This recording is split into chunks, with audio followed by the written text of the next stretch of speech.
In case you haven't heard, a train enthusiast and two car journalists from Canada have been the replacement choice for Clarkson, Hammond, and May for the Grand Tour. Now, on the surface, it might look like a bit of an odd mixture, but in my opinion, this could and probably will work brilliantly. Of course, before I get into the details, make sure to subscribe for more car-related content. I think a lot of us old Top Gear fans can admit that whilst the Grand Tour was amazing in its own right, it was an amazing show, it sort of lacked a bit of the charm from that 2002 to 2015 Top Gear run. Of course, while the presenters and even the producer Andy Willman was the same, it's as if there was a void. Because oftentimes I go back, I look at old Top Gear clips, and it was an atmosphere that was that you couldn't really replicate.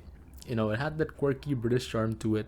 And it's sort of what made it special. There is, believe it or not, a reason for this. When Jeremy Clarkson was fired from Top Gear, and when Richard Hammond, James May, and even Andy Willman, along with a lot of the crew, left the BBC, they had existing non-compete clauses which stifled the Grand Tour from the very beginning. There is an excellent video on this by a favorite channel of mine called GearKnobOfficial. So do go check it out. He goes in depth in a way I don't think I ever could. And in general, if you are a Top Gear and Grand Tour fan, go check out his other videos. The effort behind them is second to none. From that video, he sort of points out that a lot of the filming and the script, the BBC had legal non-compete clauses which stated that they couldn't film in quote unquote scenic locations, which is very arbitrary. What even does that mean? Well, how do you even define something scenic? You couldn't do certain shots, you couldn't have them do certain segments, etc, etc, which sort of gave Grand Tour a unnecessary chokehold to deal with. And that's why you can understand we got some awkward episodes, such as the one where they had that hostage situation, they were trying to get in a helicopter, which is something you would never really see come out from the three of them, but that's sort of what they were faced with. Now, with this new trio, they no longer have these bindings. They really are free to do anything that they want for the first time in the history of the Grand Tour. It's completely new identities and it's just a clean slate. If you think about the original 2002 to 2015 Top Gear, they also revolutionized what it was to make a car show. Before, car shows were more about the facts, not a lot of personality in it. Here came Top Gear in 2002, sort of revolutionizing that.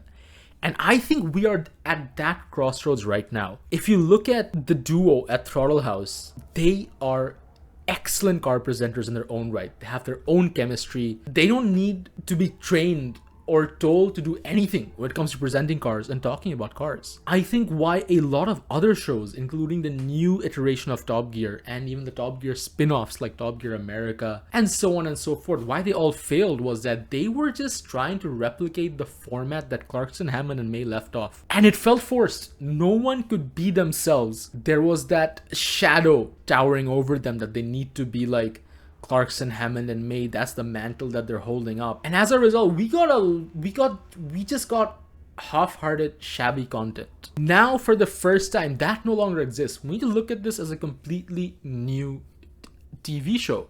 And with the addition of Francis Bourgeois, we sort of break that trend that we need three car presenters at each other. Right now, we have a pair that are already well warmed up in their own right, and then you add this quirky, quick-witted entertainer who has his own passions in his own right in the form of trains and stuff like that, Francis Bourgeois. We can get a very interesting mixture. I don't expect to see the old style of the Grand Tour with the news, celebrity segments, or stuff like that. I'm expecting a completely new format, which I feel like none of us have ever thought of. This is a revolutionary crossroads when it has come to automotive entertainment and automotive television. So I'm very excited for that in their own right. If you look at Francis Bourgeois, besides his love for trains, he's very good at working with other personalities and other celebrities. Just look at some of his collaborations. There's this one very interesting video of him and Chris Harris in a CLK DTM chasing a train. And that is, I think, a very good taster of a car guy, a car presenter, mixed in with the quirks that Francis himself has. And I expect to see that type of content as we're coming forth. I think like maybe because you love challenges where Francis pits the two Thrall House guys against each other, or it's like 2v1, or all three of them are trying to navigate some just sort of challenge, which is going to force this chemistry to expand and build on its own right. It is a very exciting time. And I think this is the right direction that the Grand Tour is going. As a show, we need something new, we need something fresh, and these three are probably some of the best candidates who could have taken this mantle. I think a lot of the old Top Gear has voids which are being filled up in forms of different segments from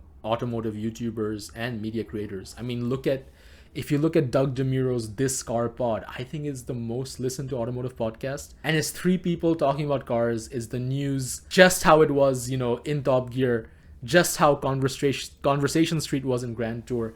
That fills that void.